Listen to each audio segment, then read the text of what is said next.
Rookie of the Year odds before and after the decision to cut Cam Newton. Mac Jones climbs from plus 800, that means bet 100 to win 800, to plus 450, which means you win a lot less for your $100. And others drop accordingly. Trevor Lawrence, his odds go up because of Jones. Zach Wilson goes from plus 500 to plus 600. A couple didn't change, like Justin Fields and Trey Lance. First, we have to see how much they're going to play. Other guys also going up in the aftermath of the Mac Jones news. So, with all that said, Offensive Rookie of the Year draft for today.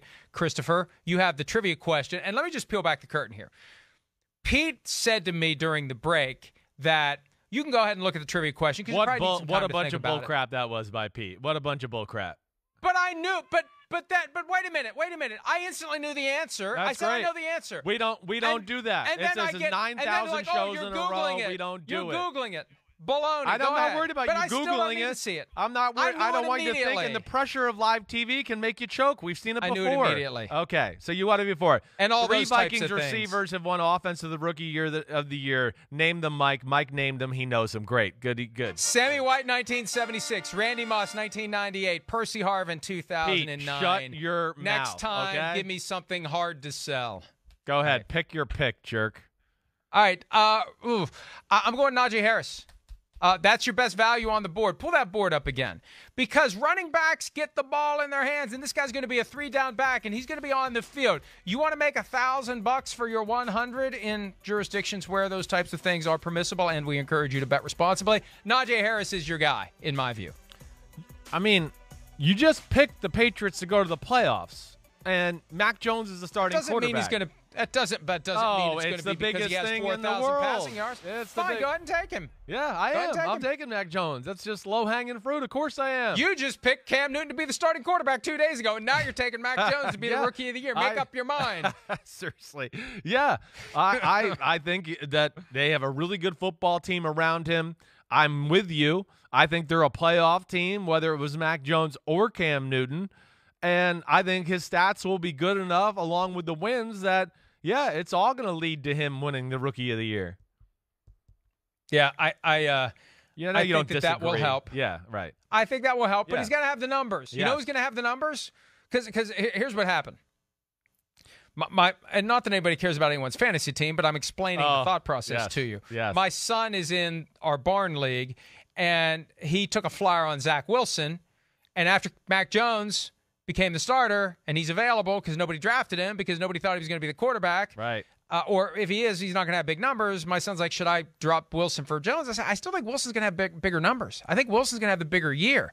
They may go 5-12, yeah, right. But I think Wilson's going to have the bigger year. Now, will it help Wilson? And that's my next pick, to be Rookie of the Year if the team is bad. Well, it didn't hurt Justin Herbert last year. What were the Chargers? Pete, 6-10? 9-7. They're 7-9. Okay, well, never mind. Well, okay, they're under 500. They're underwater. Yeah. And he still won Rookie of the Year. That's right. I think that Zach Wilson and I was influenced by your assessment of him before the draft, and I've watched him. He's awesome. Yeah. And he's playing for a New York team, and he's going to be great. And the rest of the team may not be. They may be in a lot of 44-41 games, but I think there's going to be enough buzz there. Yeah. And I'll take him after Najee Harris. I don't think it's crazy, Mike. I mean, he was on my short list, too. You're right. You don't have to have a good record if he makes enough, like, jaw-dropping wow plays, even like, he brings them back in the fourth quarter and they still lose or something like that. We're all still going to go, man, Zach Wilson's amazing in that game. So I'm with you there. I mean, I'm expecting big things from him, too. And I think, at the very least, got to, with Elijah Moore, Jamison Crowder, Corey Davis, he's got a fighting chance at least at receiver there to have some weapons and people that can get open. So I hear you there all the way. I'm not mad at that pick at all. I probably would have taken it myself. All right, I'm going to go with Jalen Waddle as my next one. Jalen Waddle has looked, like we talked about with the Dolphins earlier in the AFC segment, has looked really good. I think it's a offense that fits him. Of course, he's got that Edelman-Welker thing that you heard me talk about, yet he's got an extra rocket up his butt that those two didn't have either. So it's not going to just be like, oh, he just does the over-the-middle short stuff.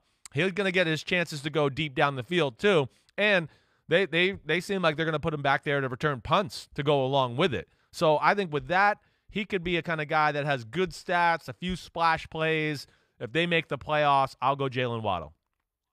You know, I thought about going with De'Ami Brown just to troll you because that's one of your he looks good season star guys, and he does look good. Yeah. And the odds for him are plus 6,000, so you could make a little bit of extra scratch for the holidays, although you won't find out until, well, it'll be for St. Valentine's Day by the time we get the answer. But I'll go Kyle Pitts. Yeah. I will. Plus 1,200 for Kyle Pitts. And talked to Matt Ryan earlier this week. You'll see the interview get posted at PFT. Pitts is going to fill that void created by the departure of Julio Jones. A tight end has never won Rookie of the Year, Pete tells me. But you know what? We're going to start hearing that over and over again, and that may create some buzz because he's not really a tight end. And if he has huge numbers in that Falcons offense with Arthur Smith and Calvin Ridley's there to take some of the attention away from him if he comes out great, it kind of reminds me, and this is the attitude that a lot of defensive coaches have with rookie pass catchers generally. You got to prove that you're good before we start game planning to stop you. Yeah, that's and right, maybe too. he will. Yeah. And they loved him. They loved him at number 4, and he was a guy that there was so much buzz about going into the draft. So I'm excited to see what he does, and I make him my third pick. Who do you have? I mean, he would have been my third pick as well. I mean, he looks still like the freak show he looked like in Florida. I mean, we saw that play the other night where he caught the ball on the right sideline and ran up the field. I mean, come on. That does not look like a guy that's 245 pounds. I can tell you that. He does. He looks like a lot like Megatron out there in his uniform. So, man, you know what's crazy? The one thing that preparing for the draft, I think there's less candidates for this than I feel like in normal years. There's not as many because Devontae Smith, I know how good he is, but I just don't know about the passing offense with Jalen Hurts and how awesome they'll be and everything that goes there. So I'm going to go. And all those types of things. I was about to say it, yes. I know you were. I know. I now know when you're ready to say it and you pivot to something else. Ramondre Stevenson could get a ton of touchdowns, but I'm going to go with Javonte Williams of the Denver Broncos. Melvin Gordon's had an injury history. The Teddy Bridgewater quarterback, they think their defense is good. Williams looked really good in the preseason. I think he's a guy that, could get his share of stats and touchdowns and kind of be a force within that offense. So I'll go Javonte Williams, the Denver Broncos. It's plus 2,200 for Williams. So there are our picks for Offensive Rookie of the Year.